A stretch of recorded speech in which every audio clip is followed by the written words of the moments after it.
bisfosfato. La galactosa a galactosa 1 o 1-fosfato. Entonces, si no se fosforila, no se encierra dentro de la célula y se puede salir de la célula. Entonces, la célula para encarcelar al monosacárido lo fosforila, gracias a una exoquinasa o a una glucoquinasa. Por conveniencia, algunos tejidos tienen glucoquinasa y otros tienen exoquinasa. ¿Qué tejido tiene de manera ejemplar glucoquinasa? El hígado, pero también la célula beta. Fíjense qué importante, la célula beta despierta la glucólisis que va a secretar insulina, eso lo veremos más adelante. Pero acá es importante este mecanismo de fosforilación. Y de ahí vimos la vía glicolítica. Miren cómo la vía glicolítica va hacia formar piruvato. A partir del piruvato, depende si está en condiciones aeróbicas, pasa al interior de la mitocondria. Si no hay oxígeno, el piruvato forma lactato, gracias a la lactato deshidrogenasa. Y ya habíamos dicho que esta fermentación láctica es tremendamente importante porque ahí se reoxida el NAD reducido que viene de la glicólisis.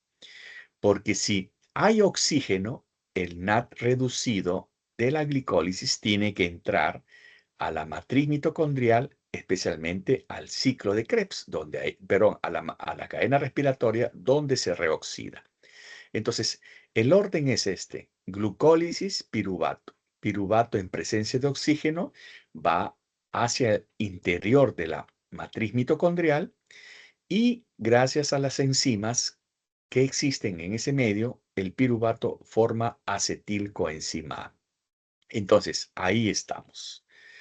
Bien, ¿cómo se forma el acetilcoenzima A partir del piruvato? Por un fenómeno llamado descarboxilación oxidativa del piruvato. Es decir, el piruvato en presencia de NAD, de coenzima A, forma acetilcoenzima A y NAD reducido. Miren, NAD reducido. O sea, acá, cuando ustedes vean un NAD reducido o un FAT reducido, inmediatamente ustedes dicen, bueno, acá se puede formar energía. ¿Por qué se puede formar energía? Porque este NAD reducido, todos los NAD reducidos o los FAT reducidos, ¿hacia dónde van? Hacia la cadena respiratoria para ser reoxidados. El NAD reducido se convierte en NAD solo. Y ese NAD solo ya puede servir para unirse a un nuevo piruvato. Entonces, el NAD reducido se reoxida en la cadena respiratoria. El detalle está que la cadena respiratoria funciona solamente cuando hay oxígeno. Por eso es que esto se da. Entonces, esta acetilcoenzima A se forma a partir del piruvato mediante un complejo enzimático, ¿no? Que tiene 3 componentes, ¿no? Con sus coenzimas respectivas, pero el complejo se llama piruvato deshidrogenasa. Entonces ya vimos cómo la glucosa forma piruvato y acá estamos viendo cómo el piruvato forma acetilcoenzima A mediante descarboxilación oxidativa. Bien, y ahí viene el ciclo de Krebs, porque a partir de la acetilcoenzima A se inicia el ciclo de Krebs cuando se condensa con el oxalacetato. El oxalacetato es un cetoácido que puede venir de un aminoácido, que puede venir de otro piruvato, ¿no? Entonces se condensa con la acetilcoenzima A e inician el ciclo de Krebs, ¿no?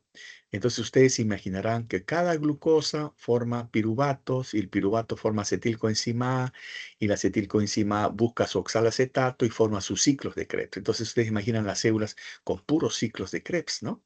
En reacciones así. Este es un mecanismo oxidativo.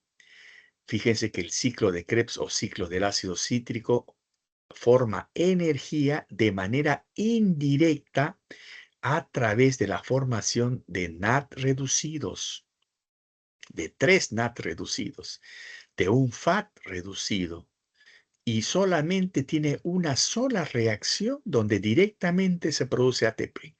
Pero la demás energía del ciclo de Krebs depende de las coenzimas reducidas.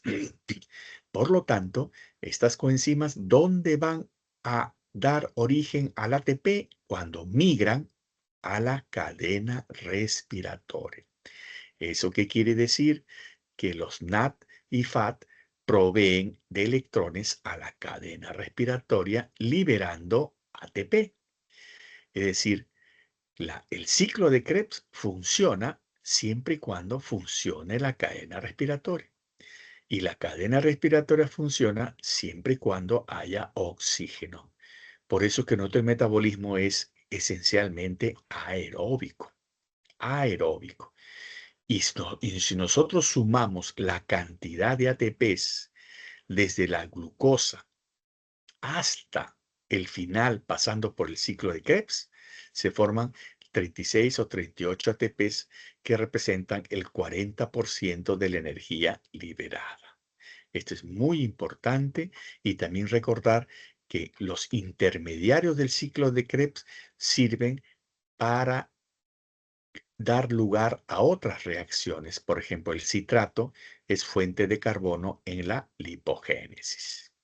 Entonces, este es el famoso ciclo de Krebs, un ciclo que tiene alto rendimiento energético, pero su rendimiento energético depende de la cadena respiratoria. Acá está el ciclo de Krebs. Fíjense cómo el piruvato, ¿no?, se convierte en ¿qué? En acetilcoenzima A. Cuando ustedes vean metabolismo en las grasas, también por beta oxidación, los ácidos grasos forman acetilcoenzima A. Es decir, la glucosa forma acetilcoenzima A, los ácidos grasos forman acetilcoenzima A. Vamos a ver que algunos aminoácidos forman acetilcoenzima A también, pero esencialmente es la glucosa y los ácidos grasos. ¿Cuál es la diferencia entre la producción de acetilcoenzima A de los carbohidratos y de las grasas? Es que cuando uno oxida más grasas, proporciona más acetilcoenzima A que oxidar carbohidratos. Entonces, esto satura el ciclo de Krebs porque no encuentra una adecuada concentración de oxalacetato y se acumula la acetilcoenzima A. Ya veremos cuál es la consecuencia del acúmulo de acetilcoenzima A por una mayor oxidación de grasa. Entonces, el ciclo de Krebs comienza por la condensación del acetilcoenzima A con el oxalacetato. Y ahí comienzan las reacciones enzimáticas. Y en estas reacciones enzimáticas comienzan las reacciones de óxido reducción, donde acá vemos un ejemplo, la isocitrato deshidrogenasa se libera protones y como los protones no pueden quedar libres, el NAD interviene acá, recibe el protón y se convierte en NAD reducido, perdiendo CO2. ¿Dónde se reoxida este NAD para proporcionar el nuevo NAD a otro ciclo de Krebs? En la cadena respiratoria. Acá ustedes pueden ver otro ejemplo donde, gracias al alfa-cetoglutarato deshidrogenasa, también se pierde NAD reducido. Y acá, en la succinato deshidrogenasa, de succinato a fumarato, se libera FAT reducido. ¿De acuerdo? Y acá vemos otra, la malato deshidrogenasa, donde se libera NAD reducido. Entonces, en estas reacciones, ustedes ven reacciones de deshidrogenación, la malato deshidrogenasa, la isocitrato deshidrogenasa, la alfa-cetoglutarato deshidrogenasa y la succinato deshidrogenasa, que liberan protones que son capturados por el NAD en mayor cuantía y en menor cuantía por el FAT. ¿Dónde se reoxidan estas? Porque estas tienen que reoxidarse, porque imagínense si no hubiera mecanismo de reoxidación. Todo iría en formar NAD reducido y se gastaría todo el NAD.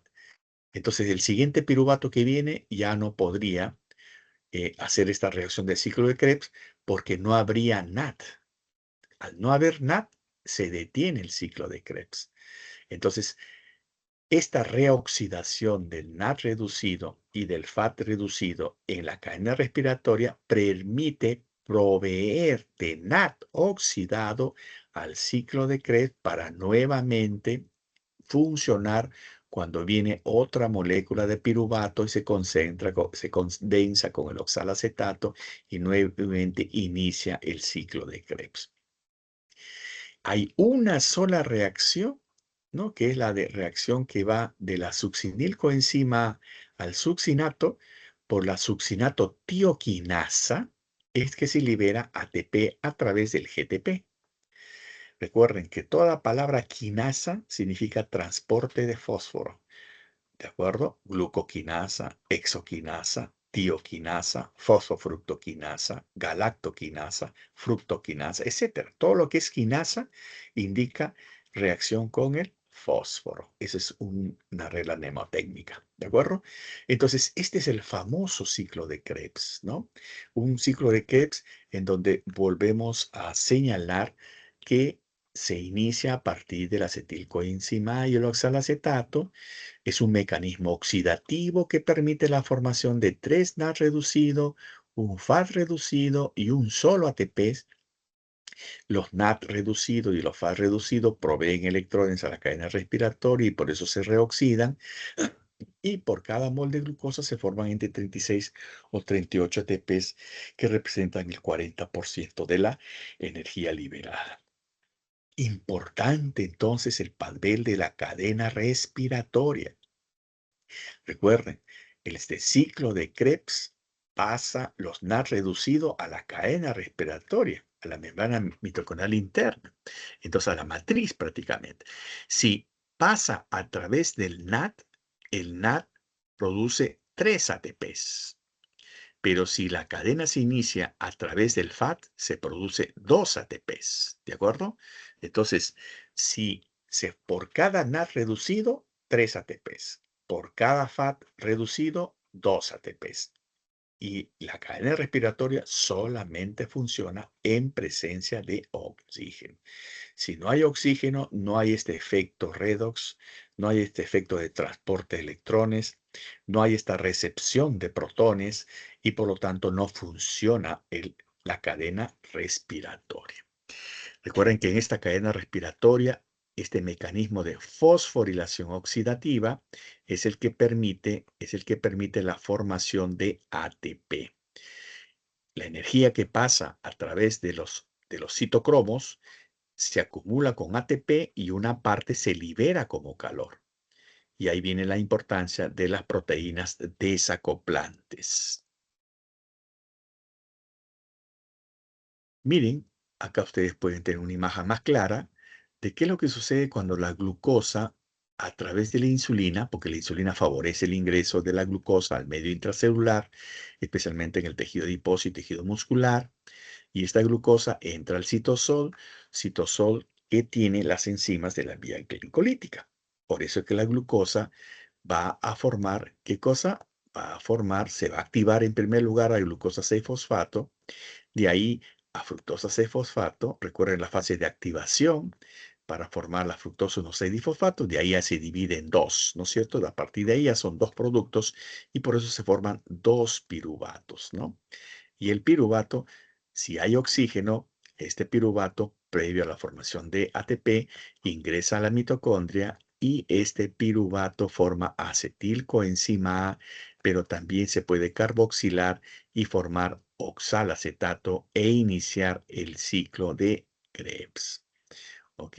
Eso es lo que sucede. Entonces, esta es la manera como se utiliza la glucosa en el metabolismo de los carbohidratos. Esta es otra manera de ver, ¿no? Cómo la glucosa aumentada estimula la secreción de insulina. La insulina, ¿qué hace? La insulina permite la entrada de glucosa al medio intracelular, ¿no? Y esta glucosa en el citosol sufre glucólisis, o sea, es mediada por la vía glicolítica y forma, ¿qué cosa al final? Producto final, piruvato. Y el piruvato, como hay oxígeno en esta célula de ejemplo, ingresa a la mitocondria y este piruvato que puede formar oxalacetato también, se condensa con el oxalacetato y da origen ¿a quién? Al ciclo de Krebs. Ciclo de Krebs cuya producción de energía depende mucho de las coenzimas reducidas, pues tiene solamente una reacción que produce directamente ATP. Y ese ATP que se forma es predominantemente gracias a la cadena respiratoria. Entonces acá tienen un cuadro para recordar el ciclo de Krebs. Se lleva a cabo en todas las células que tienen mitocondrias. Recuerden, todas las células que tienen mitocondrias tienen ciclo de Krebs. Hay un equilibrio en realidad entre la fosforilación oxidativa y la formación de lactato por la glucólisis, ¿no? Normalmente hay un efecto que importante de equilibrio entre estos dos, ¿no? Es decir, cuando uno mantiene ese equilibrio, permite liberarse energía bajo la forma ATP, pero a pesar que hay oxígeno, siempre la célula produce cierta cantidad de lactato. Y ese lactato es utilizado normalmente por varios tejidos que solamente tienen mitocondrias, como, digamos, las células biocárdicas. Pero el ciclo de Krebs se lleva a cabo en todas las células que contienen mitocondrias. Es aeróbica, muy importante. El ciclo consta de 8 reacciones, reacciones que dan energía. ¿Dónde comienza el ciclo de Krebs? Desde la unión de la acetilcoenzima A con el oxalacetato. Hay enzimas reguladoras irreversibles. ¿Cuál es el activador alostérico? El calcio activa las enzimas reguladoras. ¿Cuáles son los inhibidores alostéricos? El NAD reducido y el ATP. Es decir, si hay exceso de NAD reducido y exceso de ATP, se detiene también el ciclo de Krebs. Y las vitaminas que participan en la vía, también es importante recordar, la B1, la B2, la B3, la B5, intervienen y participan en esta vía. ¿Cuántos ATP se producen? 3 NAT, ¿no? Hay 3 NAT que se producen por cada reacción, un FAT, ¿no? Y una ATP, pero es por cada vuelta, ¿no? Entonces, acá ustedes tienen 10 a 12 ATPs, porque acá son 3 NAT, 3 por 3, 9, más 2, 11, más 1, 12, ¿no? En realidad son 12 ATPs, ¿de acuerdo? Porque utiliza más la lancedera del malato. Principales funciones: proporcionan NAT y FAT reducido para la fosforilación oxidativa, que es en la cadena respiratoria. Les estoy enfatizando esto. Permite la síntesis de aminoácidos, también el ciclo de Krebs, ahora lo vamos a ver. La síntesis de ácidos grasos y la gluconeogénesis. Todo eso permite el ciclo de Krebs. Y acá ustedes pueden ver un poquito más el comportamiento anfibólico, ¿no? Cómo oxida y produce el ciclo de Krebs. Miren cómo la acetilcoenzima A puede ser sustrato para la formación de ácidos grasos, ¿no? Miren cómo el oxalacetato se forma a partir del piruvato, ¿no? Pero también por transaminación a partir del aspartato y de la asparagina, y cómo el oxalacetato puede dar lugar al fosfonol piruvato y glucosa para la gluconeogénesis, que es la formación de glucosa a partir de elementos no glucídicos, ¿no? Miren cómo el alfa-cetoglutarato se convierte en un aminoácido, en glutamato, y así ustedes pueden ver el succinato, el fumarato, es decir, una serie de interacciones que tienen con aminoácidos, esencialmente estos diversos intermediarios del ciclo de Krebs. Bien, si no hay preguntas, delegado me avisa si hay preguntas para interrumpir. ¿Me escucha, delegado? Sí, doctor, sí le escucho. Yo le aviso, Ya, doctor, si pregunta. me avisas porque no estoy viendo la pantalla de las preguntas. La gluconeogénesis. ¿Qué cosa es la gluconeogénesis? Es la síntesis de glucosa a partir de lactato, piruvato, aminoácidos, glicerol, y es muy importante durante el ayuno, porque evita que la glucosa caiga por debajo de lo normal. Cuando yo entro en un periodo interprandial, cuando no estoy comiendo, en periodo entre comidas, mi gluconeogénesis se despierta. Y se despierta más cuando estoy en el ayuno. Los niveles de glucosa se mantienen para las células o tejidos glucodependientes gracias a la gluconeogénesis. Y en realidad la gluconeogénesis es una vía contraria a la glucólisis, pero que tiene que vencer las tres reacciones irreversibles de la vía glicolítica. ¿Cuáles son las tres reacciones irreversibles reemplazadas por estas enzimas? Es la hexoquinasa, la fosfofructoquinasa y la piruvatoquinasa. Esas tres enzimas son reemplazadas por estas enzimas que revierten la vía y revierten la vía para formar glucosa. Estos son ejemplos de aminoácidos glucogénicos, ¿no? Es decir, cómo estos aminoácidos, por ejemplo, la alanina como forma piruvato, la arginina cetoglutarato, ¿no? La valina succinilcoenzima A, la fenilalanina fumarato, ¿no? Estos aminoácidos son prácticamente precursores de la glucosa o del glucógeno hepático, ¿no? ¿Por qué? Porque se pueden convertir en piruvato o intermediarios del ciclo de Krebs, ¿no? Y esto revierte hacia la formación de glucosa también, ¿no? Entonces, ahí es muy importante que solamente la leucina y la lisina son incapaces de hacer estas interacciones para la síntesis de glucosa. Acá tienen aminoácidos glucogénicos y cetogénicos, ya lo vamos a revisar en la parte de proteínas. Hay aminoácidos que forman cuerpos cetónicos, aminoácidos que forman glucosa y glucógeno, ¿no?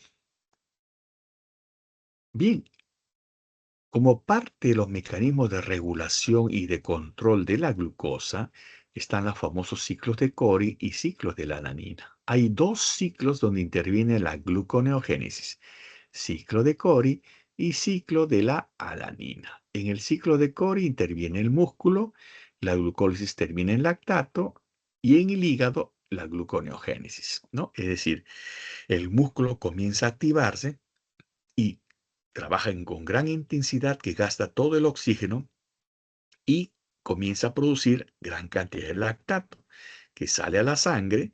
Este lactato es capturado por el hígado, lo convierte en piruvato y luego en glucosa, y este glucosa sale del hígado nuevamente hacia el músculo para que sea reutilizado. A este ciclo se le llama ciclo de Cori. Pero también está el ciclo de la alanina, donde interviene el músculo y el hígado, el músculo donde se realiza la glucólisis que termina en piruvato termina, y luego por transaminación forma alanina, llega al hígado y la alanina nuevamente por transaminación forma piruvato y el piruvato por gluconeogénesis forma glucosa que nuevamente sale a la sangre para ser reutilizado por el músculo. Esto se llama ciclo de la alanina, ¿de acuerdo? Los dos ciclos de Cori y alanina permiten este intercambio de energía entre hígado y músculo, permitiendo una concentración adecuada de glucosa en sangre. Recuerden que en la gluconeogénesis, que es la producción de glucosa a partir de elementos no glucídicos, en el ciclo de Cori interviene el eritrocito. La glucólisis termina en el lactato y en el hígado la gluconeogénesis, ¿de acuerdo? En el ciclo de la alanina interviene el músculo. Glucólisis termina en piruvato y luego alanina y el hígado por gluconeogénesis y ureogénesis, ¿no? Porque se forma la urea también. Bien, ¿cuáles son las vías alternas de oxidación? Son la vía de las pentosas, ¿no? Esa es la vía alterna, la oxidación alternativa de la glucosa por la glucosa 6-fosfato deshidrogenasa que origina pentosas, y eso es importante, y la ribulosa 5-fosfato forma parte de nucleótidos. Entonces, la vía de las pentosas forma especialmente pentosas. ¿Cuál es la más importante? La ribulosa 5-fosfato, pero también produce NAD-fosfato reducido. Y esto aumenta el poder reductor del citosol para una mayor actividad de la mayor parte de las enzimas del citosol. Ya después se transfieren carbonos entre una u otra molécula y se origina una serie de monosacáridos. La vía de las pentosas, entonces, es una vía esencialmente de producción de pentosas, como dice su nombre, que son esenciales para los nucleótidos y ácidos nucleicos. Ahora, esta conlleva a recordar, ¿no? Porque esta es esta enzima importante que convierte la glucosa en fosfogluconolactona, es la glucosa 6-fosfato deshidrogenasa. Esta deficiencia de esta enzima por error genético no permite la formación de NAT-fosfato reducido, ¿no? O sea, no permite la formación de NAT-fosfato reducido, que es esta, la ausencia de este paso por deficiencia de la enzima. Y esto es de gran importancia especialmente en los eritrocitos para mantener el glutatión reducido y por lo tanto ante un estrés oxidativo que se produzca hemólisis. Entonces es muy importante que se produzca NAT-fosfato reducido para la estabilidad de la membrana frente al estrés oxidativo. Y esto se ve en pacientes que usan un antimalárico, primaquina, que es donde se evidencia más esta deficiencia. En el consumo de habas también, porque la piscina es altamente oxidante en lo que, una condición llamado fabismo. Eso sería bueno que amplíe un poco más ustedes parte de la lectura que nace de la curiosidad del estudiante frente a tópicos que a veces uno no puede ampliar. Y la otra vía alterna de oxidación de glucosa es la vía del ácido glucurónico.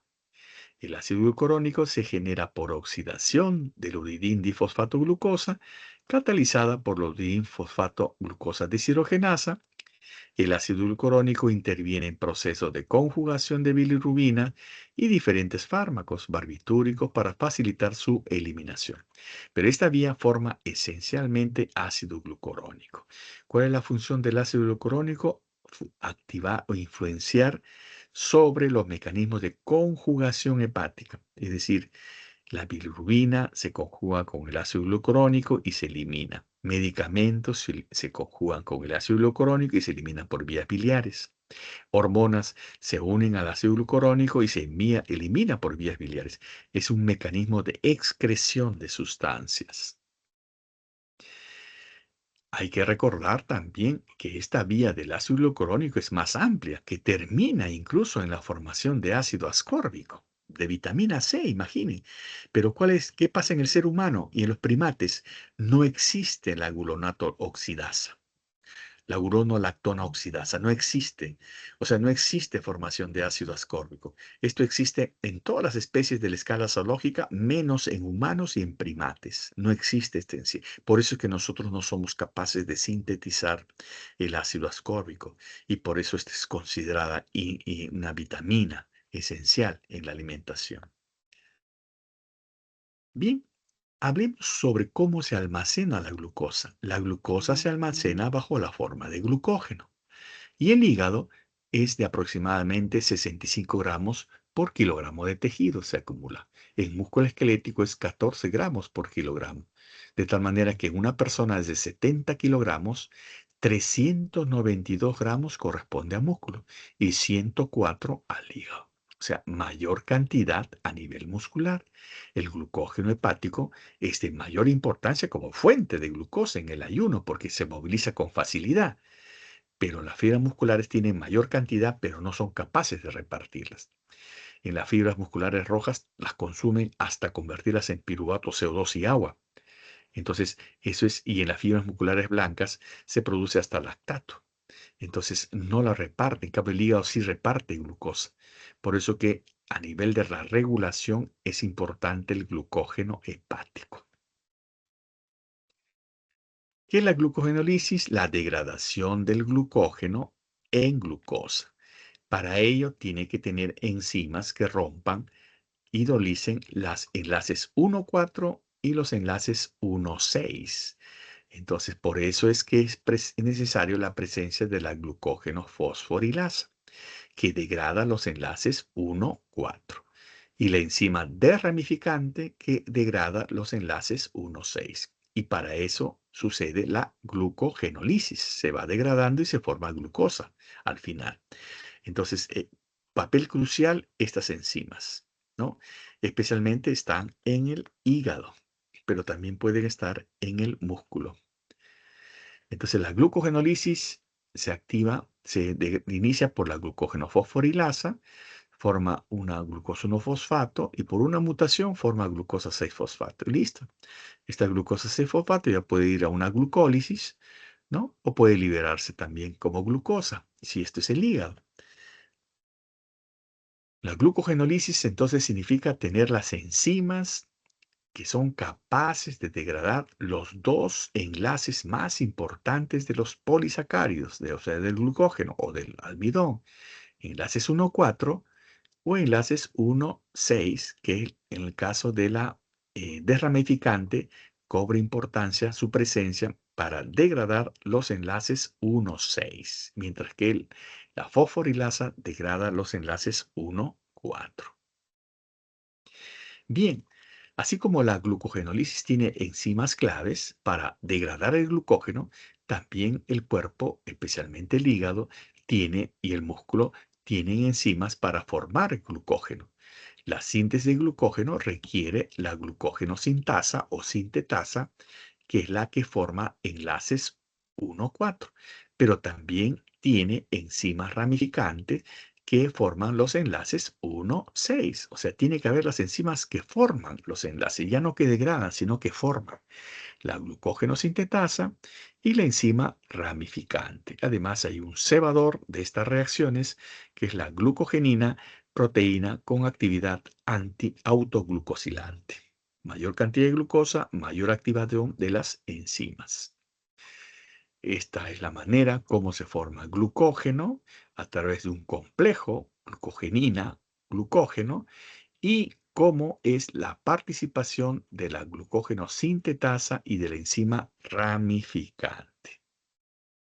Para formar ¿qué cosa? Los enlaces 1,6. Recuerden, enlaces 1,4, las cadenas lineales, y enlaces 1,6, las cadenas ramificadas. Son los mecanismos de regulación del metabolismo de carbohidratos. El glucagón y la epinefrina estimulan la glucogenólisis al activar la adenilciclasa, que forma AMP cíclico, el que a su vez inicia un sistema de cascada que al final activa el glucógeno fosforilasa e inactiva la glucógeno sintetasa, ¿no? Entonces, de esta manera, el glucagón y la epinefrina estimulan la glucogenólisis porque actúan a través de las enzimas que tienen que ver con la degradación del glucógeno. Y por otro lado, la insulina, ¿cómo favorece la formación de glucógeno?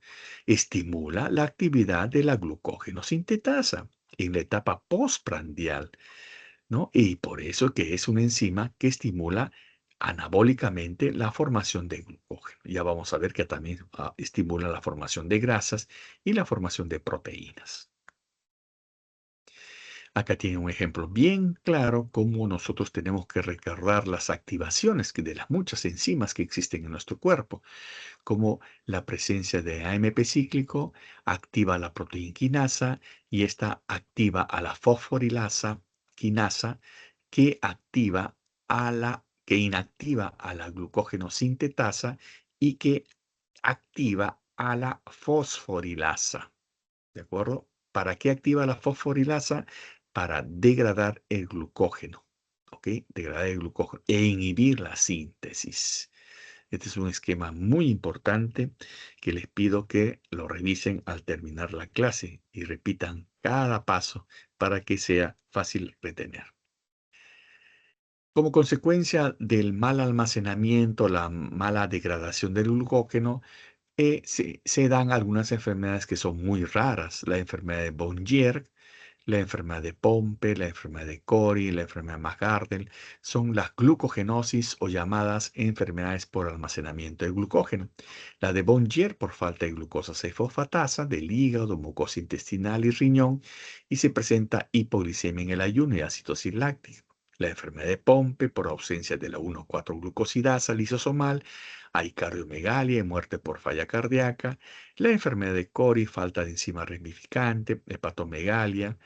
Y la enfermedad de McArdle, ausencia de fosforilasa muscular, calambres musculares dolorosos. Miren cómo estos son rarísimas situaciones que quizás ustedes nunca lo vean.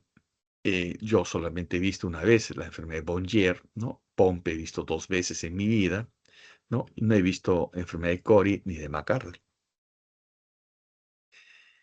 ¿Y qué pasa con los otros monosacáridos? Los otros monosacáridos se convierten al final en glucosa.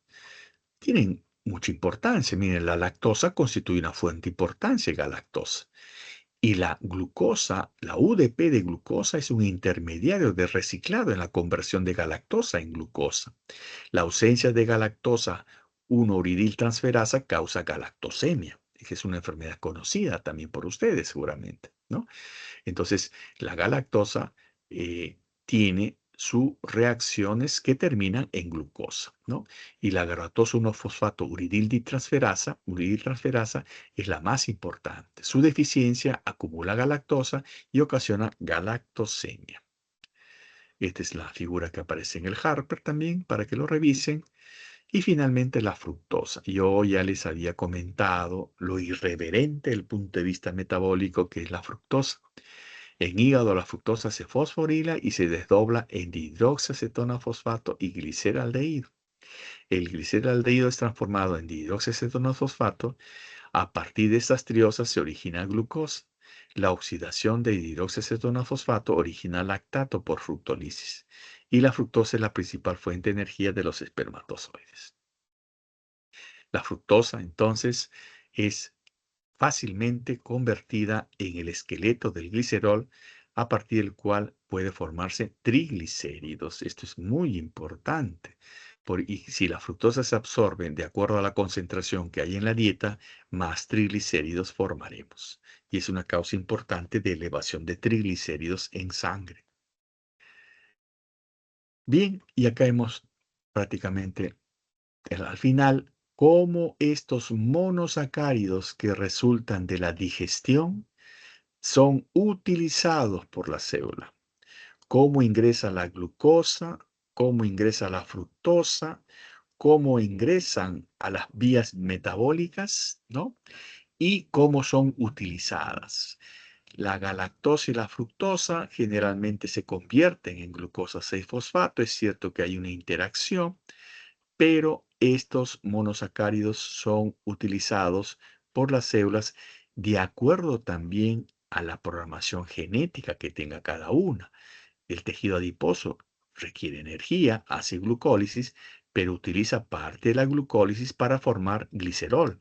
Y ese glicerol recibirá ácidos grasos para convertirse en triglicéridos. Esa es una función aparte que tiene el adiposo. Y así el músculo no tiene esa función y tiene más de aprovechamiento energético por la actividad muscular. Entonces, es muy importante recordar todas las vías metabólicas y en qué contexto celular se llevan a cabo. Al final, la expresión es esta. Nene, necesito palabras que me den energía. Y el nene contesta, glucólisis, ciclo de Krebs, ATP.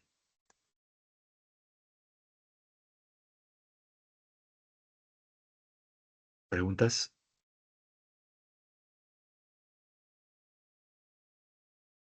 Todo bien, doctor.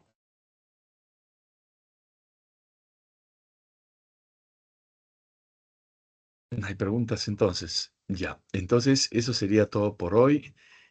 Creo que me toca también clase de lípidos, ¿no, delegado? Sí, doctor, la segunda parte me comentó la doctora Guadalupe que va a ser usted. ¿Cuál es la segunda parte? De la clase de lípidos, porque va a ser compartido con el doctor Bravo. Ajá, Ya, correcto. o sea, a él le toca este lunes Sí, correcto. A él y le a mí el toca siguiente. Ah, sí, es correcto, doctor. Ah, O ya. podemos coordinar también el día. Eso me Ya, dijo que lo hable con usted al me interno. avisan, coordinamos entonces, ¿ya? Listo, doctor. Ok, gracias, jóvenes. Nos Buenas noches, vemos. doctor. Muchas gracias. Gracias, doctor. Hasta la próxima.